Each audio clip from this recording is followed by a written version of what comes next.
ఎవరున్నారు? నేను ఎవరిని ధైర్యాన్ని బట్టి చెప్తా ఇలా ఇంతసేపు ఇలా ధైర్యంగా చెప్పగలుగుతున్నాను మీ ముందు? ఎవరు? దేవుడు. నా వెనక ఎలా అయితే దేవుడు ఉన్నాడో, కొండెములు అంటే లేనివి, కల్పించినవి, కాని మాటలు చెప్పేవారి వెనుక కూడా ఒకడు ఉంటాడట. వాడెవడు?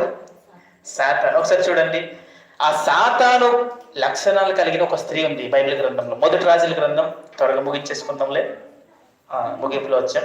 మొదటి రాజుల గ్రంథం 21వ అధ్యాయము 10వ వచనం చూడండి. మొదటి రాజుల గ్రంథం 21వ అధ్యాయము 10వ వచనం ఒకసారి చూడండి. త్వరగా తీసి చదివితే మంచిది.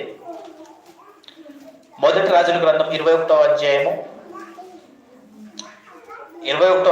10వ వచనం. నీవు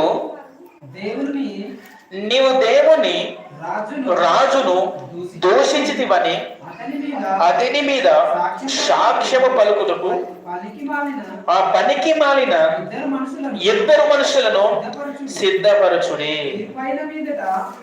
తీర్పైన మీదట అతన్ని బయటికి తీసుకొని పోయి రాళ్లతో చావగొట్టుడి అని ఒక మాట ఉంది. జాగ్రత్త.